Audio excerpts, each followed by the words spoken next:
Good morning, dear students. Today we'll start a new chapter, chapter 5, The Summit Within.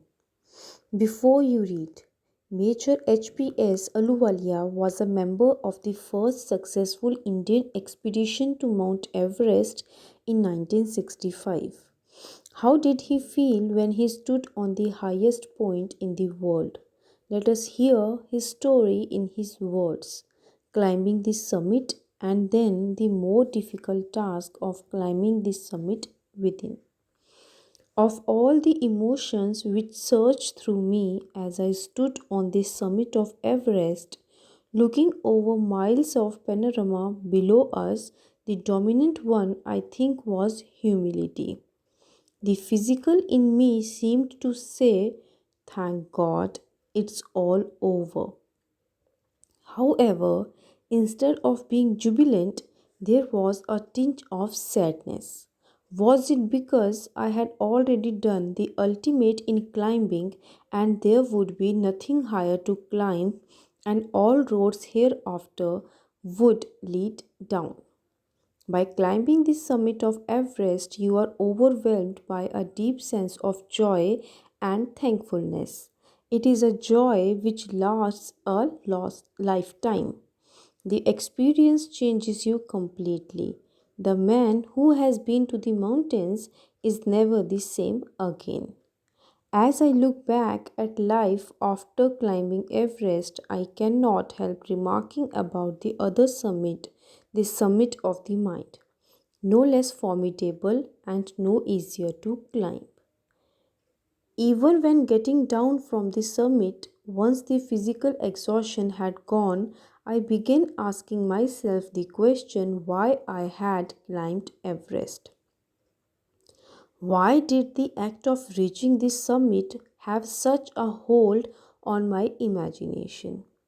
It was already a thing of the past, something done yesterday. With every passing day, it would become more remote. And then what would remain? Would my memories fade slowly away? All these thoughts led me to question myself as to why people climb mountains. It is not easy to answer the question. The simplest answer would be, as others have said, because it is there. It presents great difficulties. Man takes delight in overcoming obstacles. The obstacles in climbing a mountain are physical. A climb to a summit means endurance, persistence, and willpower. The demonstration of these physical qualities is no doubt exhilarating as it was for me also. I have a more personal answer to the question. From my childhood, I have been attracted by mountains. I had been miserable, lost when away from mountains, in the plains. Mountains are nature at its best. Their beauty and majesty pose a great challenge, and like many, I believe that mountains are a means of communion with God. Once having granted this, the question remains why Everest? Because it is the highest, the mightiest, and has defied many previous attempts. It takes the last ounce of one's energy. It is a brutal struggle with rock and ice. Once taken up, it cannot be given up halfway, even when one's life is at stake. The passage back is as difficult as the passage onwards. And then, when the summit is climbed, there is the exhilaration, the joy of having done something, the sense of a battle fought and won. There is a feeling of victory and of happiness. Glimpsing a peak in the distance, I get transported to another world. I experience a change within myself which can only be called mystical.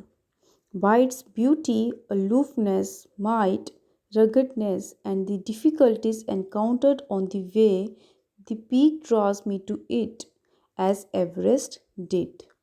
It is a challenge that is difficult to resist. Looking back, I find that I have not yet fully explained why I climbed Everest.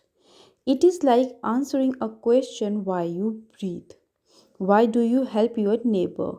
Why do you want to do good acts? There is no final answer possible.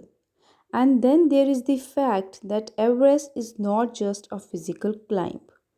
The man who has been to the mountain top becomes conscious in a special manner of his own smallness in this large universe. The physical conquest of a mountain is only one part of the achievement. There is more to it than that.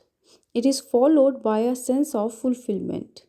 There is the satisfaction of a deep urge to rise above one's surroundings.